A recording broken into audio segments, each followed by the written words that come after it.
I first appreciate the sentiment, but I am not an oppressed minority. Thank you. I'd like to go back to something you said in your opening statement about the disaster with the oil. You know, I would say it's an assembly line of sorts, and I think you're only looking halfway up the assembly line, because the problem is government. It's not the corporations. If there's laws that they are breaking, like with the miners, it's the government that is not enforcing the laws. Stop blaming the people that are breaking them and blame the people that aren't enforcing the lawbreakers. I mean, that is the problem.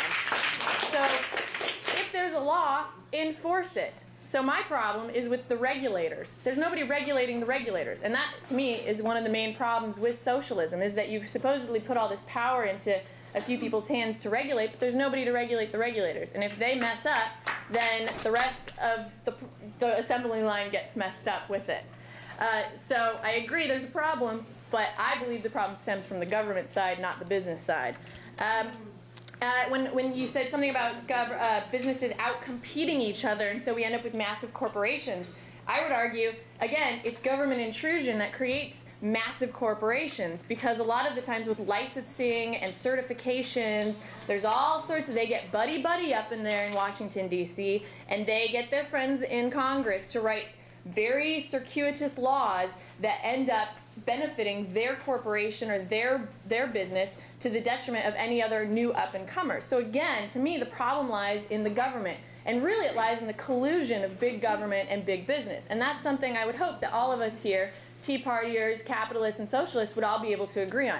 When they get together in bed, they create a lot of trouble for everyone. And that's something Tea Partiers are very adamant about, separating out big business from big government. And I think, again, the problem stems from government creating rules and regulations that benefit certain corporations and allow them to stamp out their competition, because a real capitalist is all about competition and wants those companies that deserve to fail and to go down in flames, and for real companies that people want to grow, because they're giving customers what they want. They are providing a resource that somebody is willing to pay for, and it's a voluntary exchange. Nobody's forcing anybody to do that.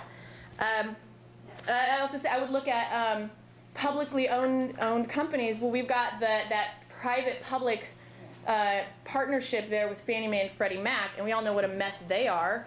So I don't think necessarily that public ownership is, I don't think that's been proven to be beneficial either. And if you look at a lot of other socialist countries that exist today or have existed in the past, public ownership of companies didn't work out so well either. I mean, when the USSR fell, they were in ruins. They were in absolute economic ruins. And they had public ownership of a lot of companies and various industries. We agree, don't infringe on someone else's right, obviously. I mean, an individual right means you can't infringe on someone else's individual rights. But I do believe that somebody else coming in and telling you how you can dispose of your income that you have worked for is infringing upon an individual's right. Yes. I believe, let's see, talking about reality versus idealism, I think the socialist utopia that once we just change around the ownership, that all of a sudden everybody's going to be happy and everybody's going to have a job and a living wage, and everything's going to be great. I think that's also a utopian ideal. I don't believe in utopias. I don't believe in a capitalist utopia, and I don't believe in a socialist utopia, because we're human beings and we have faults. We're going to mess up. Any system we have, human beings will mess it up somehow. So I don't believe in a utopia.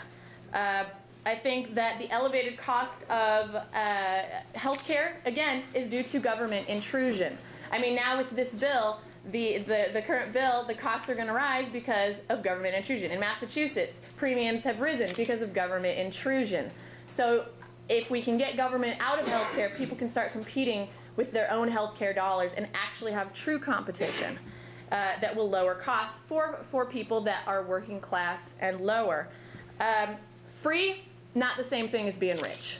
You can be free and be poor as dirt, but if you are in control of your day and you get to decide what you're going to do, you are free. And I'm sorry, but I would much rather be free than be guaranteed a doctor, be guaranteed a school, be guaranteed anything by somebody else, or somebody else telling me that they're going to do the work for me. I want to be free. I want to make my own decisions. Sorry, thanks.